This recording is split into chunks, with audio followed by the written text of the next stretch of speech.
So, hey, we moved everything around and the sound system still works. I'm excited for that. So this morning, we're talking about transformation.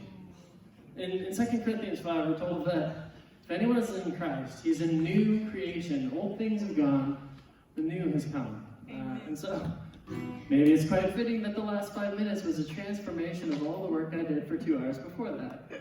But it's working now. And as we come and as we sing, a lot of these songs have to do with the idea of movement, of change, of transformation, and how God is at work doing that in our lives.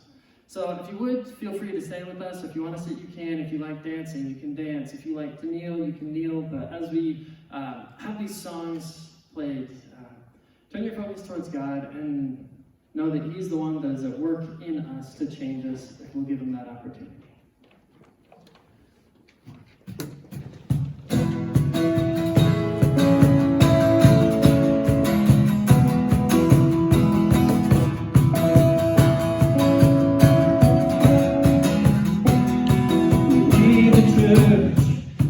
Orphans taken in, we're like corpses given breath, metamorphosis begin.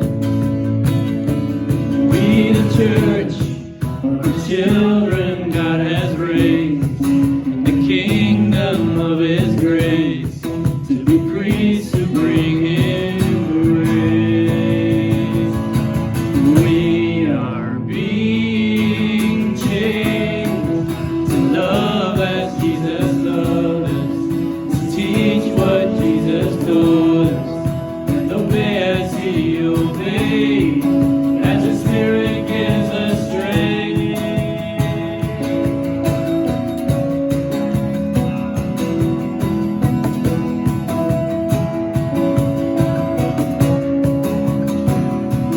We the church will follow His example.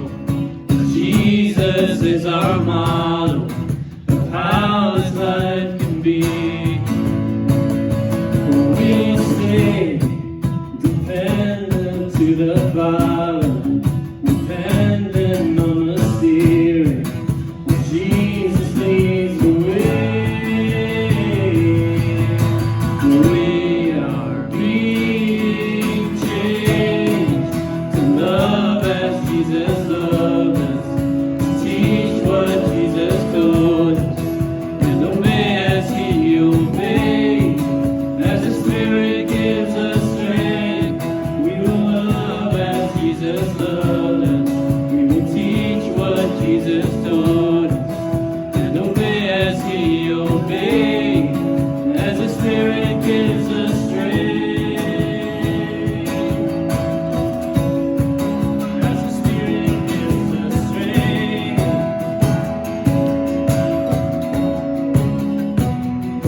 We the church have been gripped by this love, and are growing in this truth, that Jesus lives in us. We are glad to serve and love our neighbor, and point them to our Savior, who has given us God's favor. We are being changed to love as Jesus loved us, to teach what Jesus told us, and obey as He obeyed, as the Spirit gives us strength. We will love as Jesus loved us, we will teach what Jesus told us, and obey as He obeyed, as the Spirit gives us strength.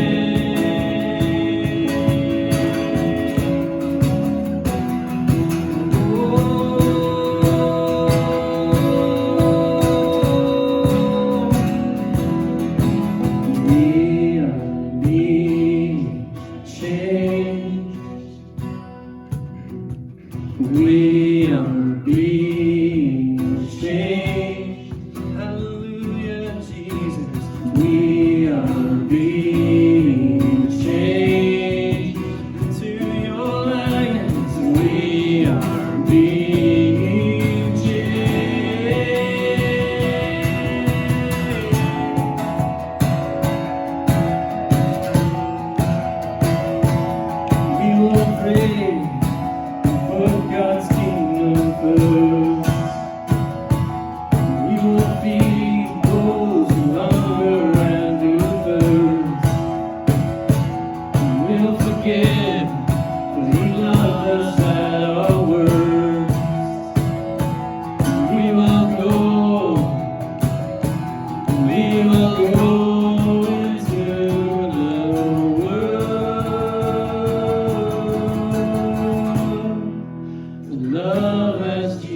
loved us, to teach what Jesus told us, and obey as He obeyed. And as the Spirit gives us strength, we will love as Jesus loved us. We will teach what Jesus told us, and obey as He obeyed. As the Spirit gives us strength. As the Spirit gives us strength, and we are being changed.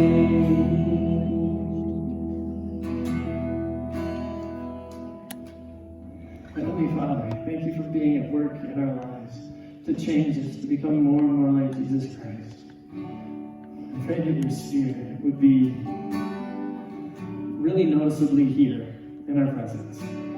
We know that you don't run away, or that there's no place where you can't get to. But we want to know that you're here. We want to see that. We want that to be an experience that we have of your Spirit speaking to our lives, and also giving us the strength to change to be more like Jesus. 'Cause there's nothing that's better than you, Lord. There's nothing that's better than you, Lord. There's nothing that's better than you. No, there's nothing that's better than you. There's nothing better than you, Lord. There's nothing. Nothing is better than you.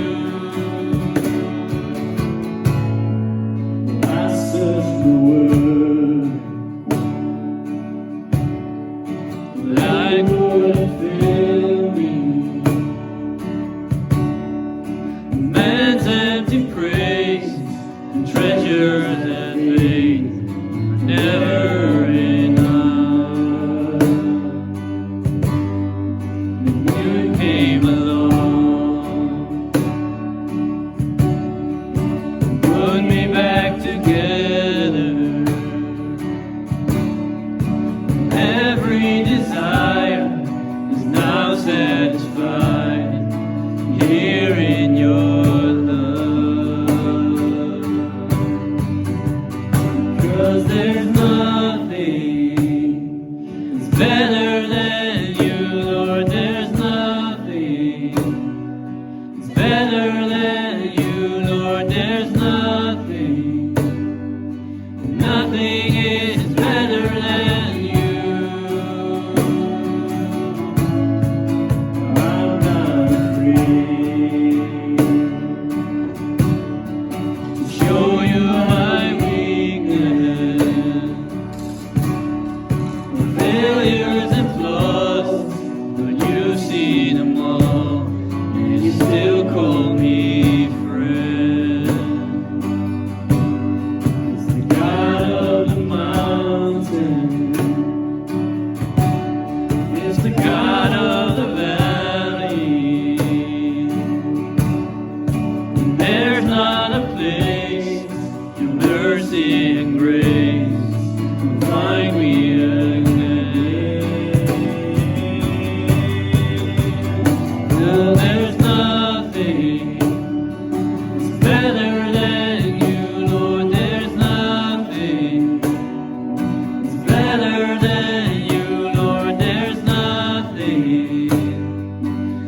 the only one who can.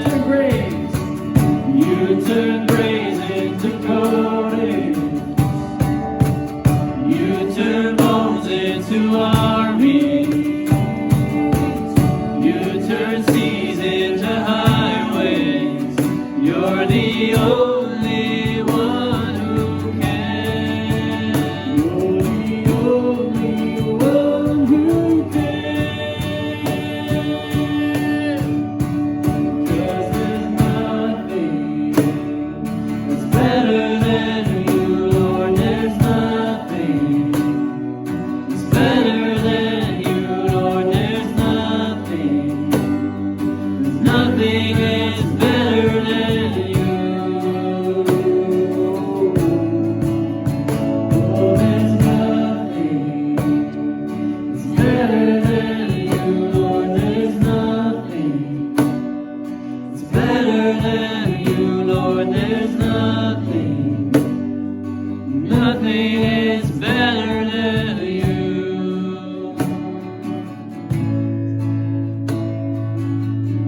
You turn mourning to dancing. You give beauty for ashes. You turn shame into glory. You're the only one who can.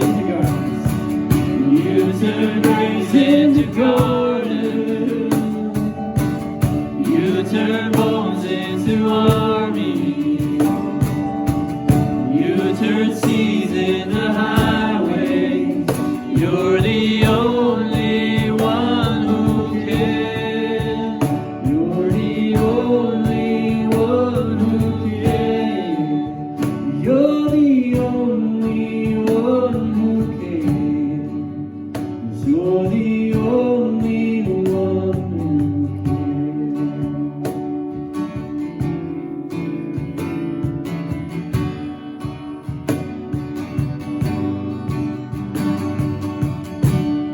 So I will worship you, Lord, only you, Lord, and I will bow down before you, only you, Lord.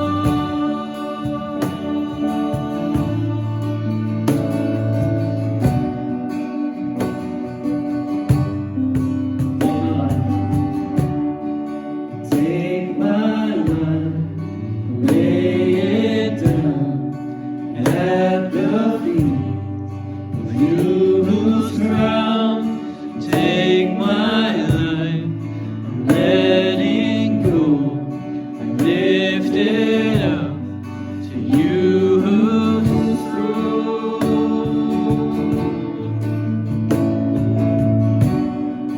Sing that again. Take this moment to offer yourself to God. Take my life, lay it down at the feet of you whose crown. Take my life, I'm letting go, lift it up to you whose throne.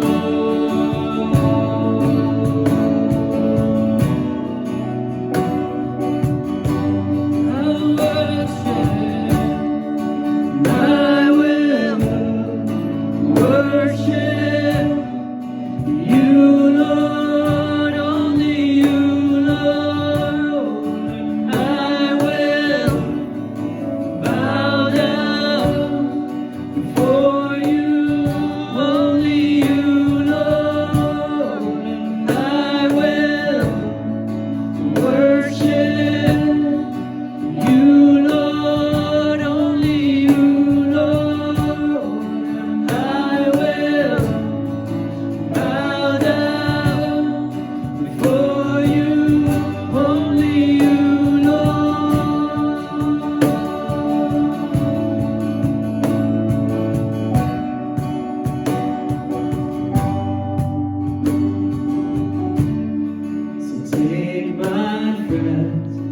take my fear for all I am.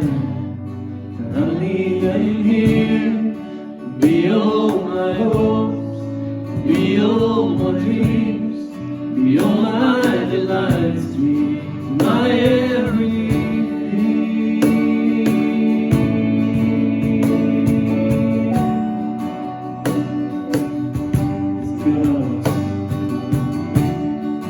Be all my hopes, Lord, be all my dreams, be all my delights, be my everything.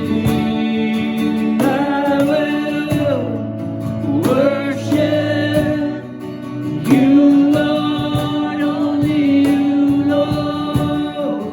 I will bow down before you, only you, Lord. I will worship you, Lord, only you, Lord. I will bow down before you, only you, Lord.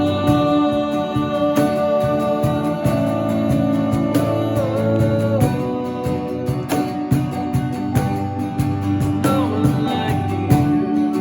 Oh, God, never will. No one's worthy like you. No one else is worthy of you. Oh, no one else has the words of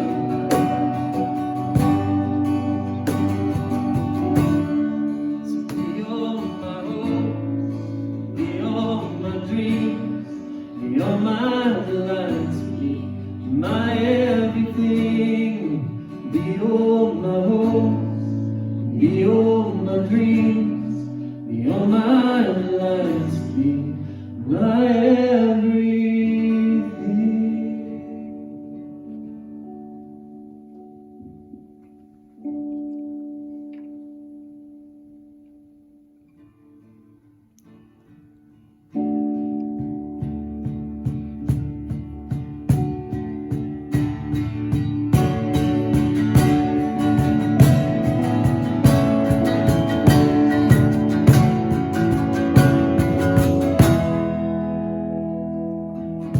One moment you have brought me to such a freedom. I have found in you, you're the healer who makes all things new. Yeah, yeah, yeah. I'm not going back, I'm moving ahead. I'm here to declare you that the past is over with you. All things are made new. Surrender my life to Christ. And moving forward.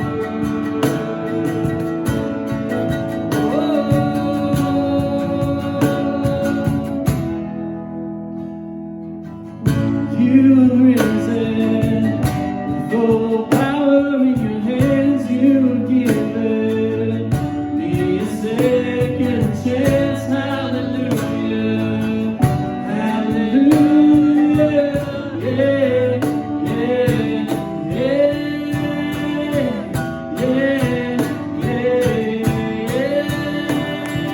yeah. I'm not going back, I'm moving ahead. I'm here to declare to you that my past is over in you. All things are made new. Surrender my life to Christ. I'm moving, I'm not going back. I'm moving ahead. I'm here to declare to you that my past is over in you. All things are made new. Surrender my life to Christ. I'm moving forward. Oh.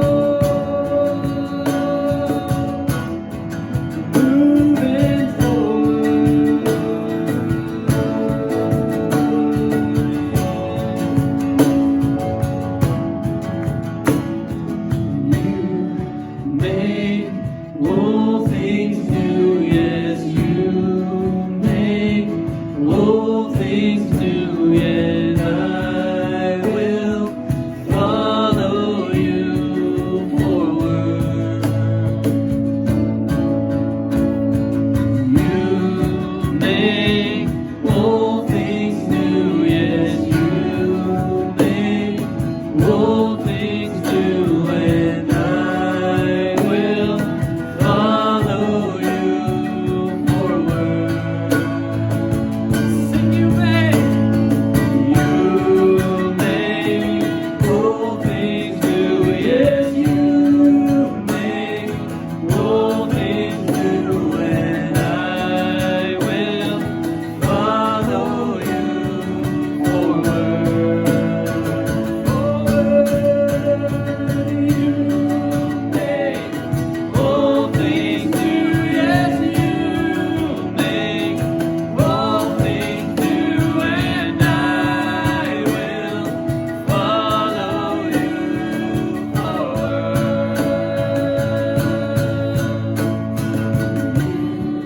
Make all things new, yes, you make all things new, and I will follow you forward.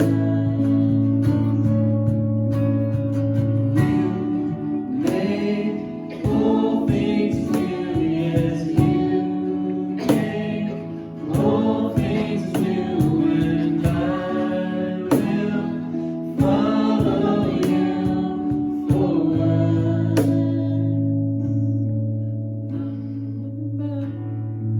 Moving ahead, here to declare to you that my past is over and you things are made new.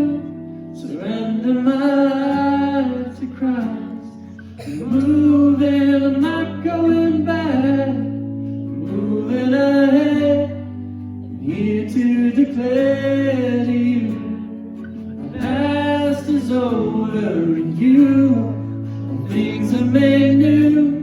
Surrender my life to Christ. I'm moving forward.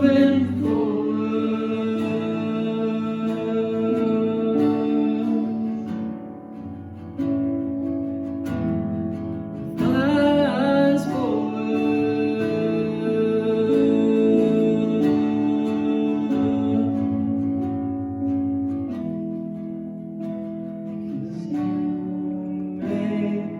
all things new, yes, you make all things new, and I will follow you forward.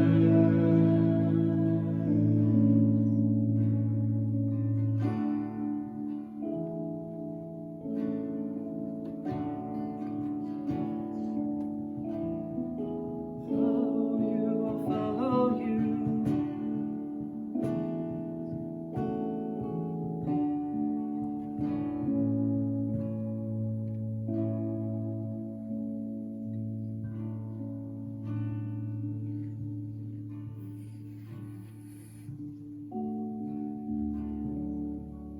I will follow.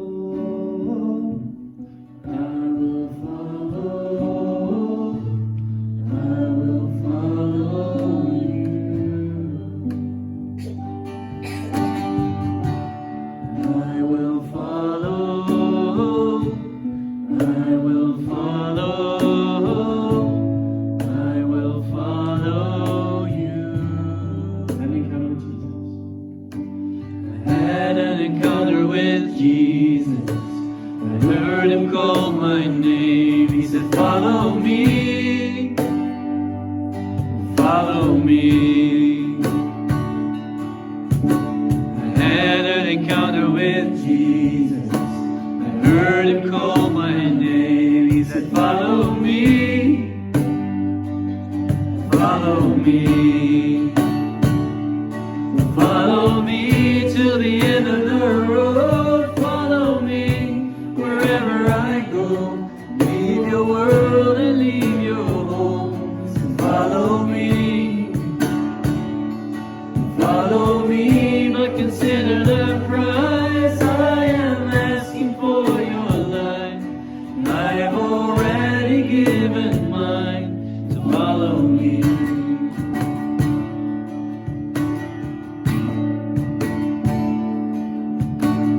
Truth brings illumination. opened up my eyes so I can see, so I can see. So lead this transformation, make me more like you, make all things new, make all things new. And I'll follow you till the end of the road. I'll follow you wherever you go, to the world and into homes. I'll follow you. I'll follow you and consider the price you are asking for my life. You gave yours, now I'll give mine. I'll follow you.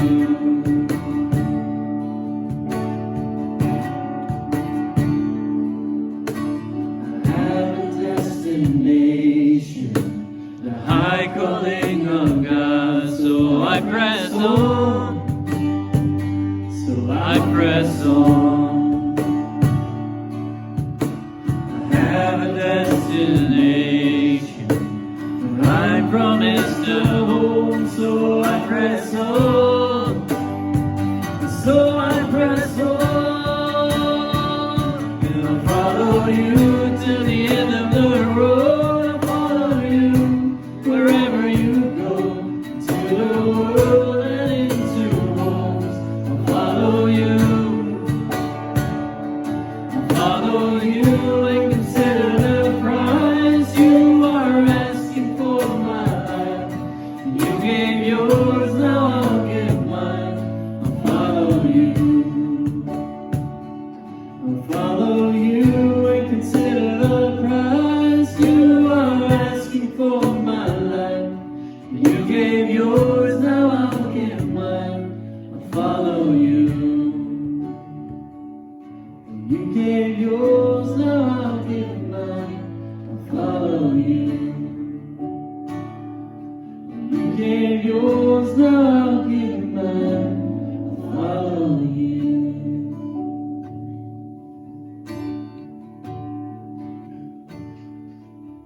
Take some moments to get to pray together as a community.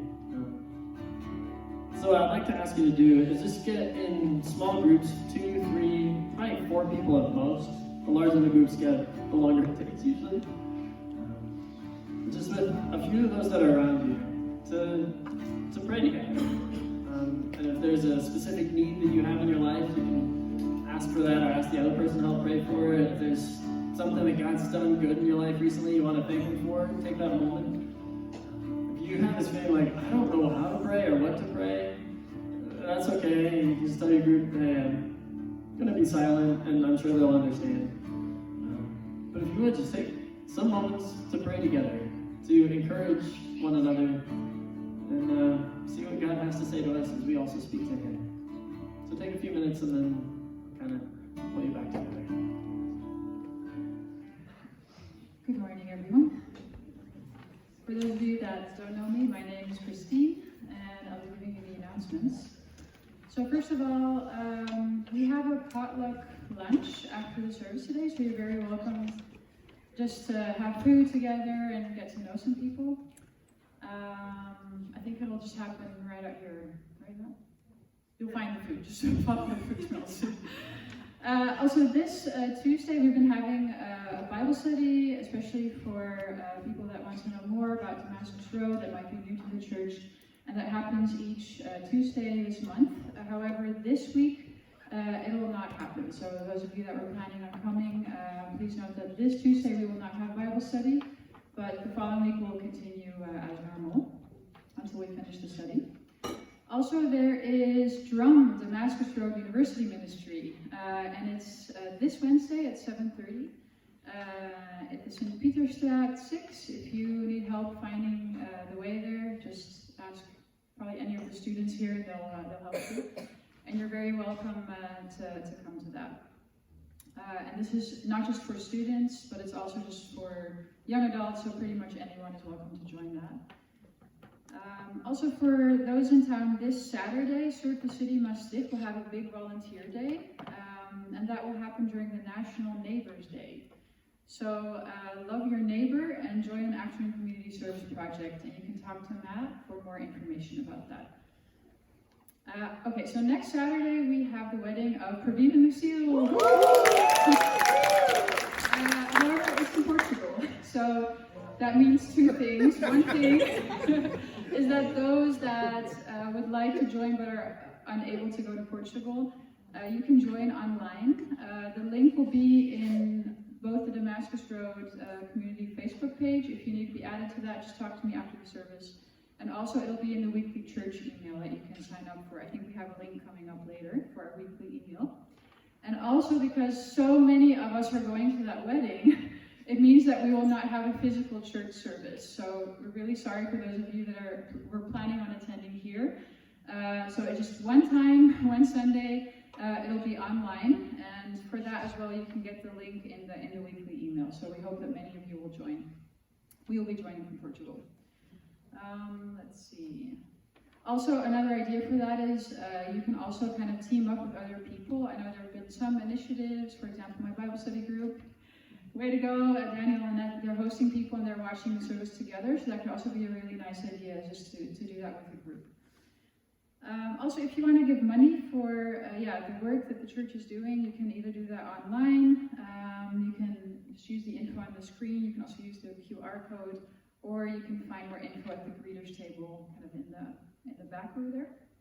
And then lastly, to sign up for the weekly church email, you can go to the link, and then if you sign up for that, the capitals matter, so make sure that you capitalize the DRICN. And then you'll be able to get, just every week, you get like all the information of all the kind of the weekly activities that are happening, any sign-up links, anything. So that's that. And then we also have another special announcement today because we are looking for help. We are kind of a mostly volunteer-run church where many people take part in all the activities that are happening. So I'm just going to mention a few of the opportunities that are available for you just to jump in and serve. And if you have any questions about that, we have special little sheets that we kind of printed out for you. You can find them at the greeters table in the back, so just take one and you can come talk to me or Matt or any of the leaders in the church if you have any questions about them. So I'm just going to go through them so you can kind of be thinking and praying about it this week and just to see, okay, is there anything, that I would like to jump into just to help. So one thing is we have prayer before each Sunday morning. So you're very welcome to join with that. You can talk to Jemima, who's sitting in front here, if you have any questions about that. Also, we need help setting up and tearing down all the equipment because this is not our own space. There's the kind of the weekly, setting up, tearing down. So we need help with that. If you want to help with that, you can talk to Matt. Also, there is preparing and running the media slides. For that, you can just talk to me after the service or maybe Sinai. So I'd be very happy if you could help with that. Also, there is the very special and important job of greeting people. Today, you're greeted by Suzanne with a wonderful smile. So if you have any interest in joining that team, please talk to Suzanne, who's standing there in the doorway. Also, there is preparing the drinks and snacks in the morning. So you can talk to Judith about that. So thank you, Judith. And then there's also helping out in the children's ministry. And that kind of has three separate parts. So we have, on Sundays, we have children's ministries. Today we actually don't, simply just because we don't have enough people helping. So there is really a need for that. We have a preteens group, which is kind of ages 8 and up. And those don't meet on a Sunday, but they meet once a month during the week, and they have their own special preteens evening. So if you want to join the fun, contact Willem. And then on Sundays, we have kind of the ages 4 to 8-ish, and we have the nursery age. So for the nursery, it's mainly playing with the little ones, making sure they're comfortable. And then for the 4 and up, it involves doing crafts and lessons and stuff. So if you have any questions about it, or if you're interested in joining, please let me know. Then there's also speaking opportunities. So if you are interested in doing announcements, prayer, giving a testimony, doing a Bible reading, talk to Matt. And also, if you're interested in joining the worship music team, we're also looking for more people to join with that. So again, talk to Matt. It says Praveen, but he will not be here until mid-October, I think, with getting married and all. So you're very welcome to join with that as well. Do you want me to go through the during the week? Okay, all right. There's more stuff for during the week on the sheet, so just have a little look, and if you have any questions, you can find me after the service. Thanks for your attention. Hello. Good morning. Okay, so today's reading is Romans 6, verse 12, and I'm going to be reading it until the end. So, therefore, do not let sin reign in your mortal body so that you obey its evil desires. Do not offer any part of yourself to sin as an instrument of wickedness, but rather offer yourself to God as those who have been brought from death to life, and offer every part of yourself to Him as an instrument of righteousness. For sin shall no longer be your master, because you are not under the law, but under grace. What then? Shall we sin because we are not under the law, but under grace? By no means. Don't you know that when you offer yourself to someone as obedient slaves, you are slaves of the one you obey, whether you are a slave to sin, which leads to death, or to obedience, which leads to righteousness? But thanks be to God that though you used to be slaves to sin, you have come to obey from your heart the patterns of teaching that has now claimed your allegiances. You have been set free from sin and have become slaves to righteousness. I'm using an example from everyday life because of your human limitations, just as you used to offer yourselves as slaves to impurity and to ever-increasing wickedness. So now offer yourselves as slaves to righteousness, leading to holiness. When you were slaves to sin, you were free from the control of righteousness. What benefit did you reap at that time from things you are now ashamed of? Those things result in death. But now that you have been set free from sin and have become slaves of God, the benefit you reap leads to holiness, and the result is eternal life. For the wages of sin is death, but the gift of God is eternal life in Christ Jesus our Lord. Amen. So I didn't introduce myself earlier, but in case you're newer here and you're wondering, my name is Matthew Lunders. I'm the pastor here at Damascus Road. What do we want to be as a church? Well, this is our motto. We, the church, as followers of Jesus, will love as Jesus loves, will teach what Jesus taught, and obey as Jesus obeyed. That's our hope. And it can really seem unattainable for a lot of people. Like, be like Jesus is a pretty tall order. And yet, all of that is, I can point you to things Jesus said when he calls us to teach the sorts of things he taught, to love like he did. Like, Jesus really believed that was supposed to happen. But do we believe it's possible? Or do we just say, oh, well, yeah, but I'm not this or I'm not that, and there's no way for me to do that, to love like Jesus, to obey like Jesus did. I'm just not that. Well, if Jesus thinks it can happen, how can it happen? And a big part of that, I would say, is being transformed to be like him. And we're talking about transformation today. Through September, we've been looking at what we call our roadmap as a church. And it's based on a story of things that happened to a guy named Paul who wrote a lot of the letters in the Bible. But it starts with this encounter with Jesus that leads to then this illumination of our understanding, that things we didn't understand before, we learn. We go from darkness to light. We go from death into life. There's this illumination. And in that process, there should be transformation that happens. That our character is changed, that our hearts are changed, our minds are changed, the way we live changes. and then we'll get to destination next week. Now, God changes our character, and that's what he hopes to do. Just one thing though, it doesn't mean it will change all of our personality. Sometimes people are worried like, oh, well, if we all become like Jesus, then we're just going to be like robot carbon copies of each other. And that's not what we're called to, just so you know. God has put like something unique in each person. We all bear his image in these ways. So for us to be like Jesus won't mean we'll have to completely change everything about who our personality is, though a lot of our character will. And let me give the example of Paul, this guy I've talked about. So Paul lived in the first century, he would have been born even while Jesus was alive, and then continued living after Jesus' death and resurrection. And at first, Paul said, I fully believe that what I should be doing is opposing everything that has to do with Jesus. And so he did, wholeheartedly. If he believed something, he went with it. So he had people beaten, he had people thrown in prison, he had people killed, just so that he could try to destroy this whole Jesus is the Messiah idea that he thought was so wrong. Then he has an encounter with Jesus that changes his mind. And some things change about Paul and some things don't. That wholehearted, I will do everything I have to do thing didn't change in Paul. But his means of trying to persuade people certainly did.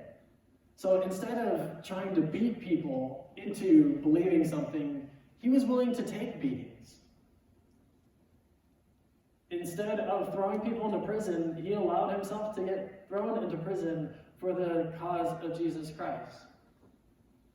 But he still used every means of persuasion he could by talking, by working miracles, by writing letters to people. He did all that he could, and he was willing to go through shipwrecks and whippings and going hungry and going naked and having to run for his life when he's on the sea and having to run for the life when he's on the land. And he still was a wholehearted person that if he was in, he was in. That part of his personality didn't change. But the character of how he treated everybody else did. Yeah? So as we are transformed, there will be things that change and probably some things that don't change about your personality. It's not the biggest part. But Paul was changing, and he taught others to change. And he sort of said as well, we can change to be like Jesus. 1 Corinthians 11:1, one of those times where he says, look, follow my example as I follow Christ. So that's why we sometimes use Paul as this example of a human that said, you know what, let's be more like Jesus, and we can do that. Because Paul believed that we could be transformed. When he wrote to all these churches, if you read the letters that are in the Bible, pretty much all of them, in some way or another, encourage people to change. Unless they were completely living in this idea of God's grace through faith that was expressing itself in love, he said there's something about your lives that need to change so that you're showing that example of God's grace in your life through faith that leads to loving others. And so Paul keeps telling people, hey, here are these things to change, and he knew the churches and could talk about that. Because Christianity is a faith that's about relationship and transformation. Let me just take a moment to talk about our roadmap with this. All four of these things are important and are good, and I like them. But maybe transformation is the one that is most important to me. Here's why. I can read in the Bible, and I've seen it true in my life, so many people who have some kind of encounter with God, a moment where they feel super close to God, like, oh, this is so great.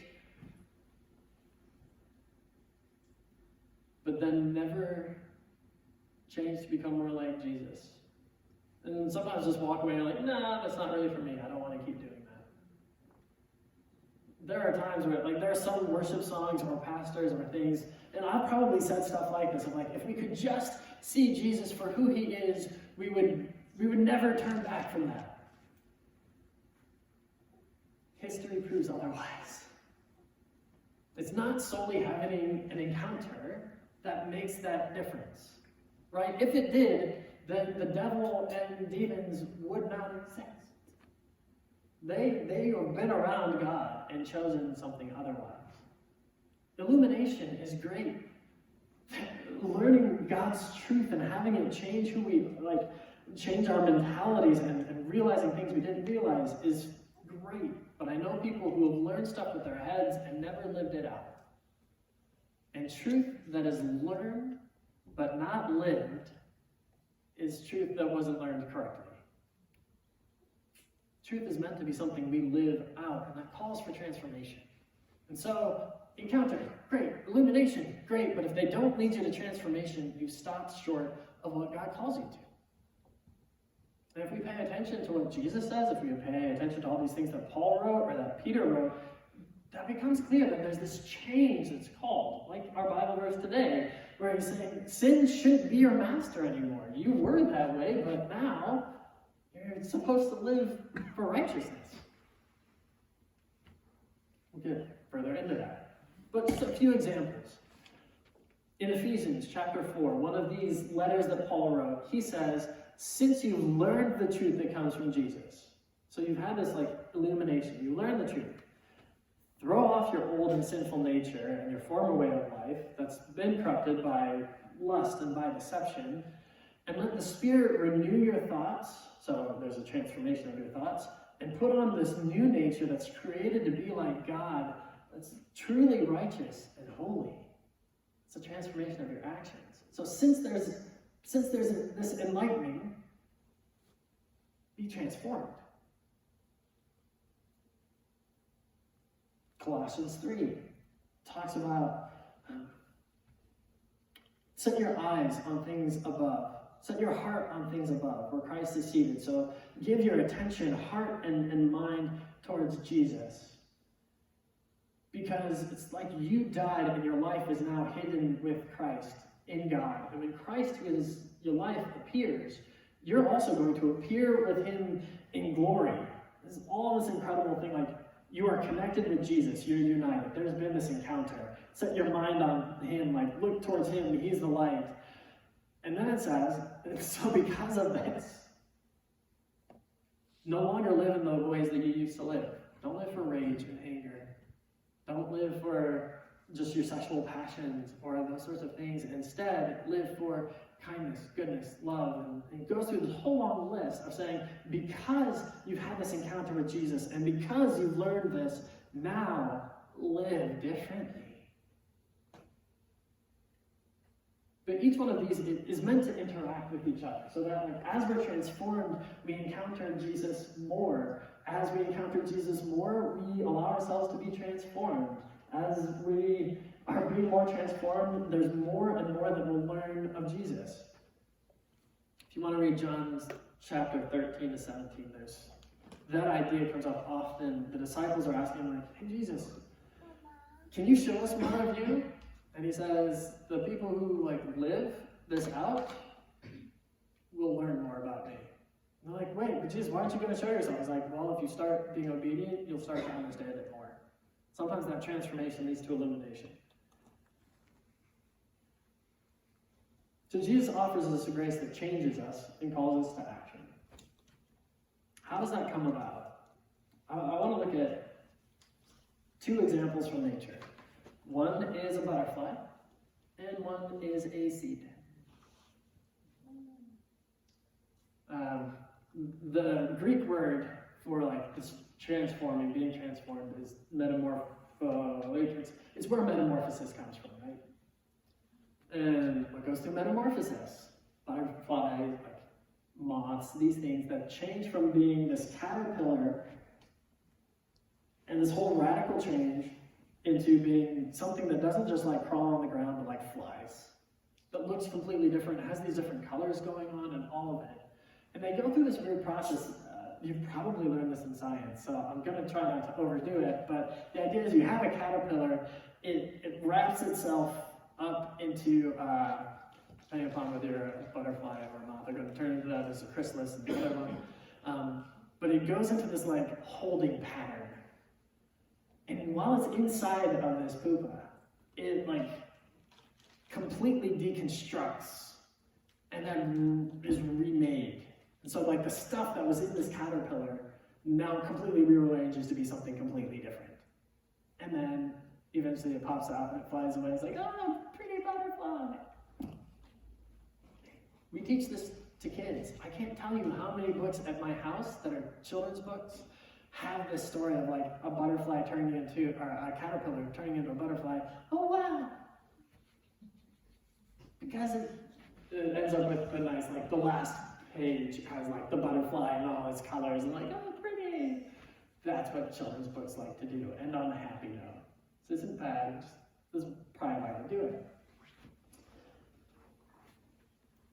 But that caterpillar, to go through a transformation, it has to die to what it was.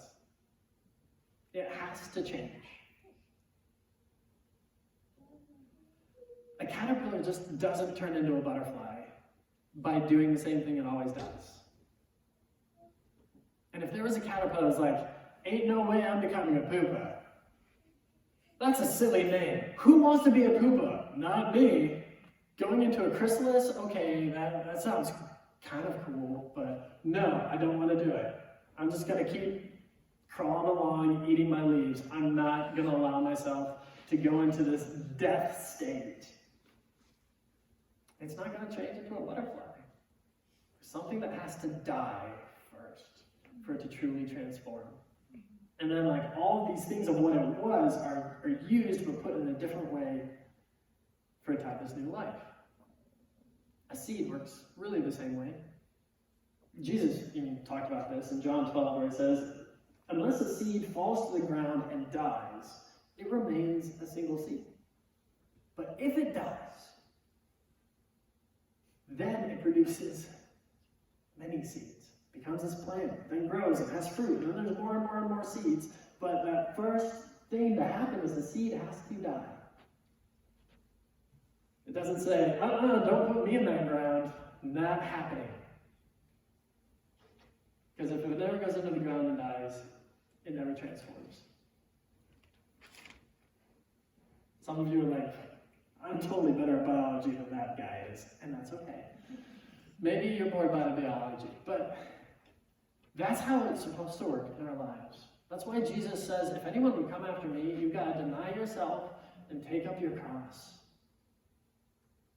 If you want to save your life, you have to lose it. And the ones who hold on to it will end up losing their lives. The idea is if you want to go through this transformation, you have to first die to yourself. And realistically, that's a thing most people don't want to do. I'm not saying die in a physical sense of committing suicide. That's not what he's saying, just so that's clear. But it's dying to yourself, to your own passions, to your own ways. And I'll give some more examples, but this idea of we have to die to ourselves to have new life. If you want transformation to happen, that's just what it has to be. And I've heard so many people say, I was trying to be a Christian and it wasn't working. Realistically, they didn't die to themselves. And they say it doesn't work. It doesn't work if you don't die to yourself. I've seen it too often and it's frustrating.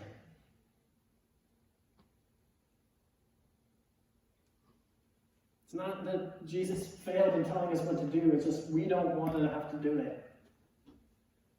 There are a lot of people who want to change without having to change.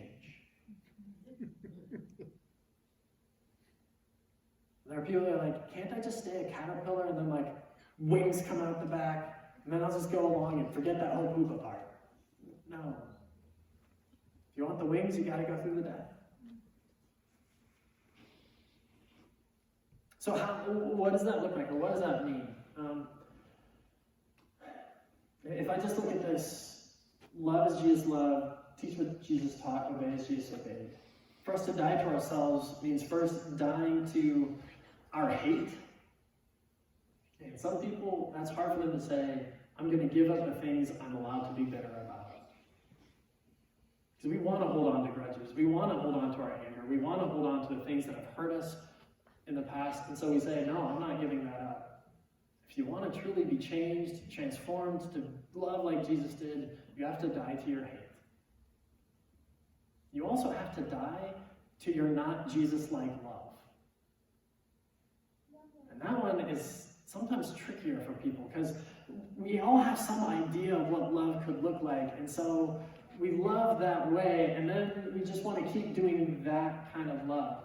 But I love my stuff. I love my car. I love my house. And we have to die to some of those loves that aren't the right ones. That's also in relationships, where there's times where we know Jesus-like love is one that makes commitment, and Jesus-like love is one that is willing to be self-controlled. Jesus-like love is one that's willing to honor God with his body. And there are some relationships people get into that aren't about commitment, aren't about honoring God with their body. It's just about their own selfish, personal, physical feels good. That's not Jesus-like love. And if you want Jesus-like love, you're going to have to die to yourself until you're not Jesus-like love. Teaching what Jesus taught. You're going to have to die to some of your own wisdom, to the ways you think the world has to work or does work, and it just goes that way. And so our own common sense sometimes works against us. I'm not saying never trust your common sense because God gave it to us for a reason.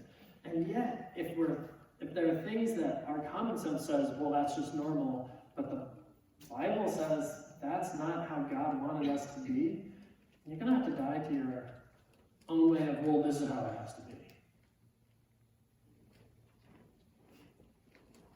I don't know if this is a perfect example, but one I read recently was in a newspaper, a news magazine. And it was from some researchers that had looked into marriage and divorce and things like that. And they said the prevailing wisdom of the age is that if you wait to get married until you're older, that's going to be better because you're less likely probably to get divorced if you've already kind of lived together with some people and tried out some things and matured and grown and got to know yourself better. And that will lead to not having a divorce, so that's probably the better way to do it. They said, we researched this, and there's actually a way in which that doesn't always work out better. It's actually people who just haven't lived together before they get married, even if they get married in their 20s, they actually get divorced less often because they haven't been living together beforehand. And I know so many people who says, that doesn't make common sense. I don't get that. But wouldn't living together help you do this better later?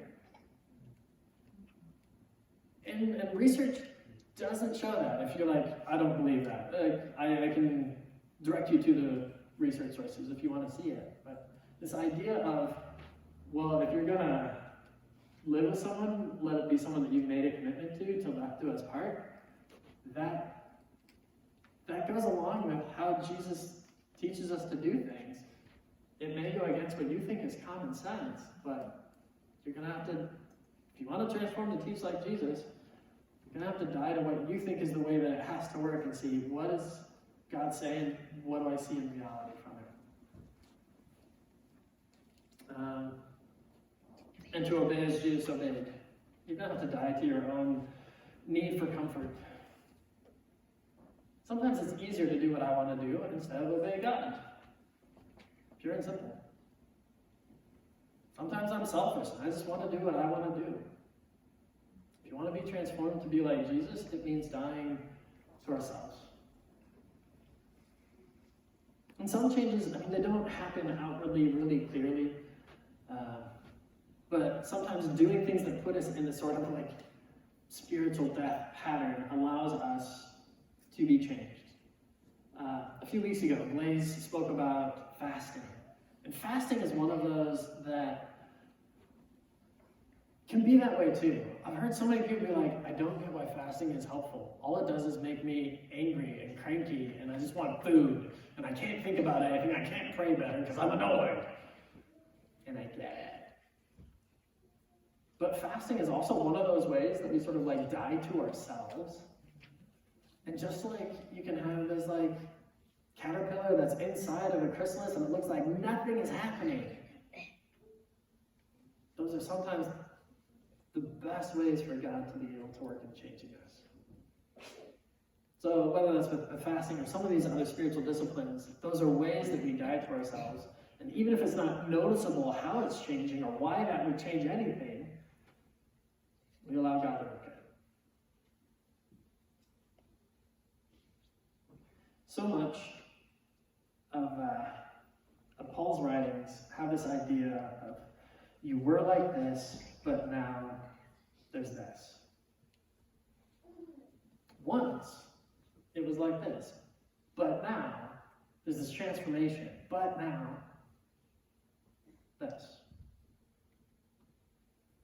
One of the greatest transformations in history, the greatest, take it back. One of the greatest transformations in history is Jesus going from death to life. Paul writes, if it's only in this life we have hope in Jesus, so like if only the life thing of Jesus, his first life, if that's all we got, that's kind of pitiable. But now, Christ has been raised from the dead. If Jesus had just died and that was it, there'd be a problem. But there's this transformation, and death then made way for life. But now, Christ has been raised, and that leads to so many others. Romans 6, you were dead, but now you have new life. And so use your body to do what's right. Also in Romans 6, you were slaves to sin, but now, transformation, you're free from the power of sin, and now you can be slaves to God and do what's righteous. Romans 3, there's no one that was made right by the law, but now God has shown us a way to be made right in Jesus. 1 Corinthians 12, where he starts talking about the people and how they were.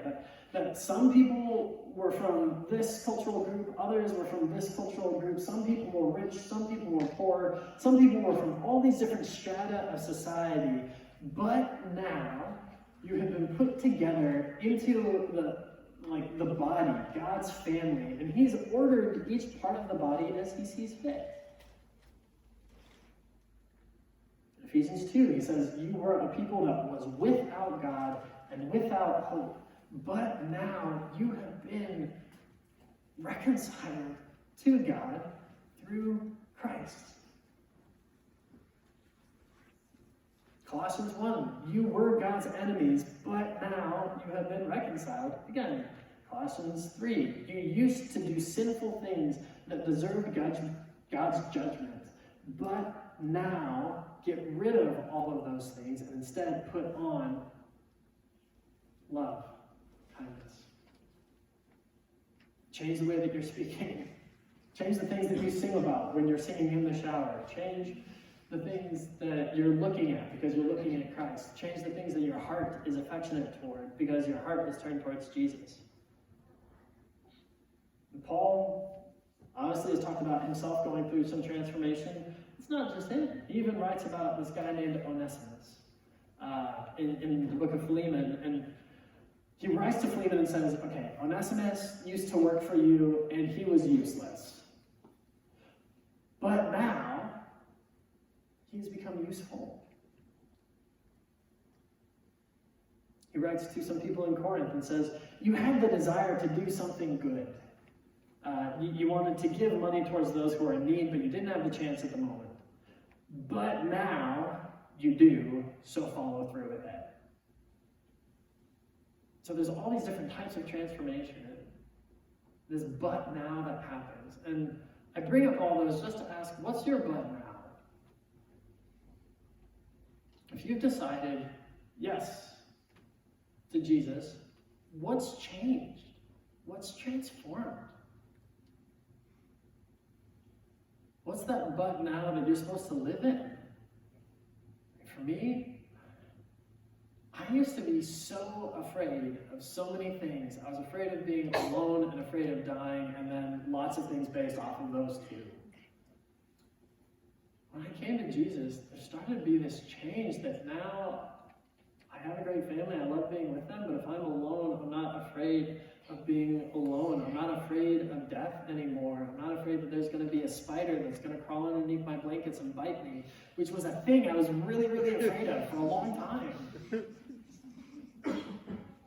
I once was fearful, but now I know that God is with me. If I live to the Lord. If I die to the Lord. So whether I live or die, I could give other examples of things that have changed. What is the but now for you? What has changed? What needs to change? Is there something you went, man, I'm totally going to do this.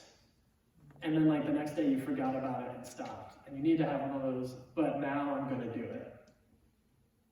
But now I'm going to follow through. Shameless plug. Christine shared there are all these opportunities within the church community where people could help. Maybe that's one of your but nows. But now I'm actually going to go help with kids' church. Or something else. I'm not telling you what yours is, but ask God, what is that? What is it that needs to change? What do you want to transform in my daily schedule, in my daily thinking, in my mindset and mentality?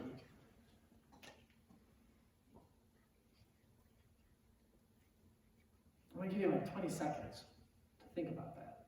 I'll just be quiet. One of the difficulties of change is that change does cost something. There's a cost of change. There's opportunity costs, if nothing else. Doing one thing means you don't get to do another thing.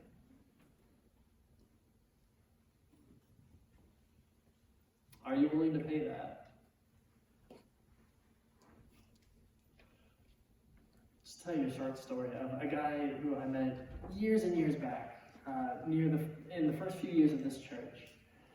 And he had not grown up in a family that talked about Jesus or believed that there was a God or any of that. He came to Maastricht and started being around some of our community and making friends and reading the Bible. And there was one moment where I stopped and asked him,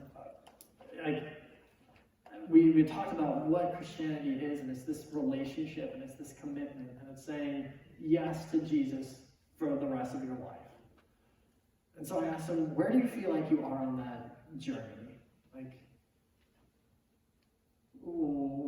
What kind of level of commitment do you think you have? And I loved his honesty. He said, I feel like Jesus and I we hooked up one night and I got his phone number and now I feel like I've written out this text message to see him again and I'm trying to decide if I press send. And I was like, did not expect it to come out that way. We said, okay, well, what are you going to do? Are you going to press send or not? Are you going to keep on with this? And so over months, we kept having conversations, or every few weeks, I'd be like, okay, so where are we? How is this going? And he got to a point where he said, I want to say yes to this. But if I do, I know that means that some things are going to have to change in my life. There are some friendships that are going to have to adjust.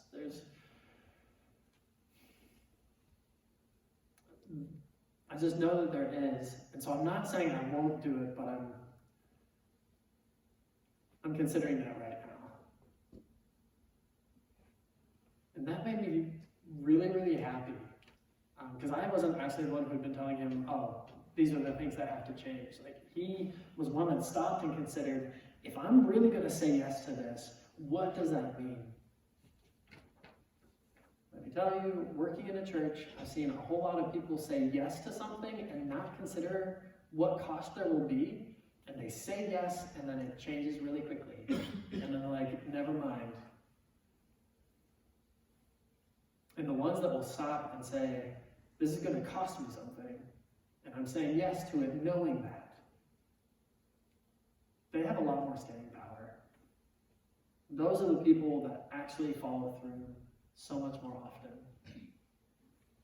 So I'm not asking you to say yes today quickly off of a whole like, emotionally, okay, this feels great, I want to do this, I want to transform to be like Jesus.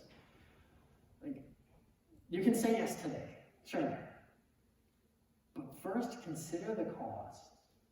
Like we sang in our song. Jesus says, when you follow me wherever I go, follow me, but consider the price. I'm asking for your life. And Jesus isn't doing that because he's never done it before. He offered himself first to us and said, I have died for you. Not I would die for you. He has died for you. So when he says, I'm all in, will you be all in as well? It's because he's done it first. So consider the cost for yourself. And if you want to have a conversation sometime with me, and we can go a lot deeper into that, I would love to. If you want to say yes right now, you totally can, just by talking with God and saying, I'm saying yes to the changes that you want to make in my life. And maybe you've already been following Jesus for a while, but you say, these are the changes, I'm going to make those, I'm going to die to myself in this area. Go for it. But I wanted to, we'll just end with a song or two.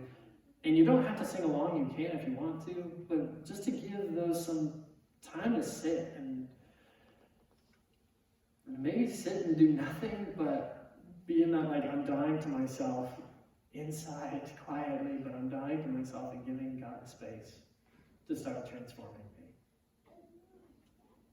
So if the band would come up, we're just going to sing another song or two. If you want to sing along, you can. But take those moments to consider the cost and what you're going to do with what Jesus is asking you for. Heavenly Father, you're the giver of every good thing.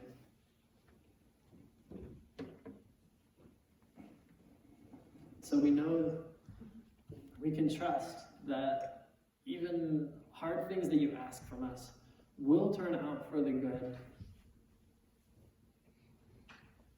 Give us the courage to be willing to make hard choices. Give us your strength to be willing to follow through. As Jesus died and came back to life, may we also die to ourselves and have new life in you. In the authority of Jesus' name we pray. Amen.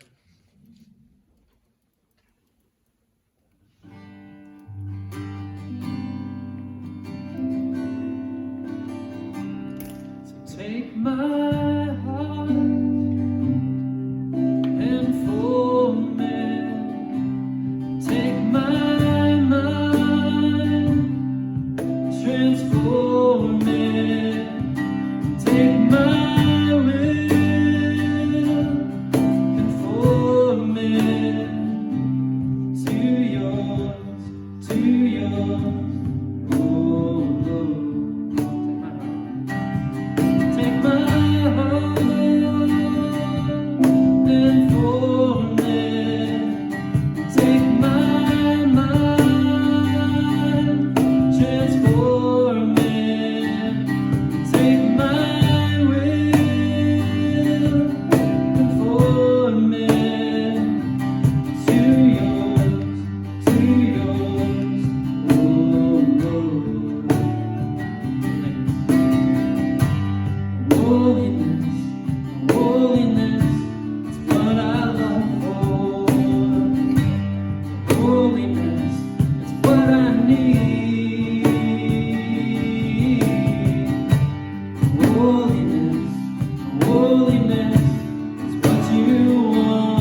there's something about transformation that can be, it calls me to introspection. Am I truly living this? Am I continuing to be changed? But there's also something about transformation that should call us to celebration. We've been moved from darkness into light. We've been moved from death into life, and that is good news. We've been taken away from slaves to sin and become slaves to righteousness and what is good. And so, if you still want to be in introspection, that's fine. But if you want to join us in some celebration, that's good too. 'Cause you're not finished with me yet.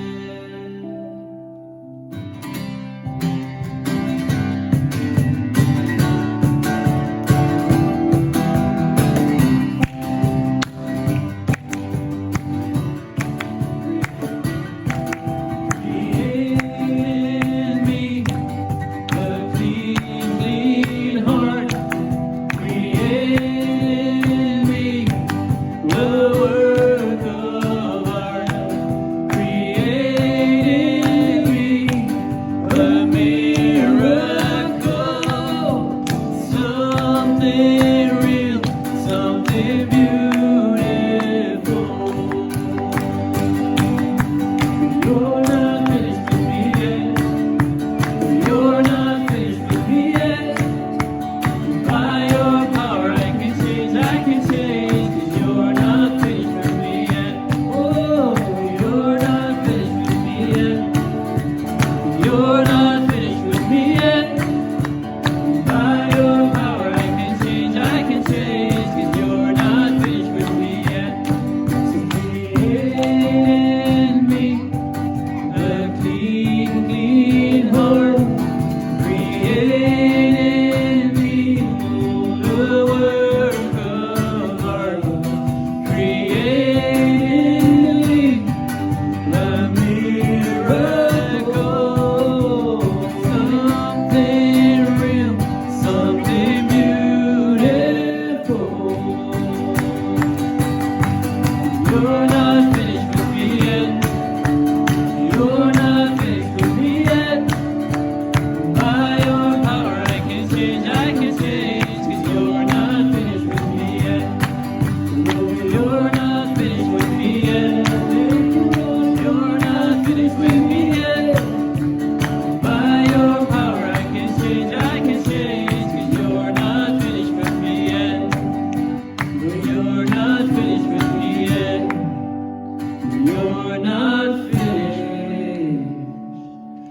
with me.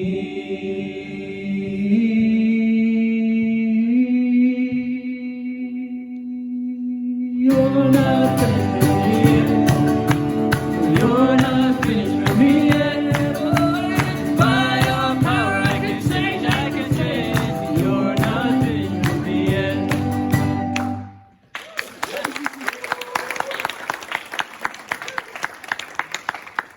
Praise God, He's not done working on us. And we can live without condemnation because we know He's still at work in us and He gives us freedom. Also good to know, we're not finished with today yet. The service part, this moment is done, but there's some food. Some people have brought food. And so hopefully we'll have enough that we can share a little bit. And feel free to stick around. We've got a few tables out there. Maybe we can move some more tables out into the hallway. The idea is just stick around and talk with people and enjoy being family, being part of a body. Because once we were all these just separate people who didn't know each other. But now, God has brought us together. So, hopefully you'll stay around and get to share in that. But if you have to go, that's fine. As you go, may you go in the grace of the Lord Jesus Christ. May you go with the love of the Heavenly Father. And may you go with the friendship and the fellowship of the Holy Spirit, continuing to change you. May you be transformed to be more and more like Jesus. And may you have a blessed Sunday. Go in peace. And we'll see you either online next Sunday, again, not here, but online, or in 2 weeks from now, we'll be right back here. See?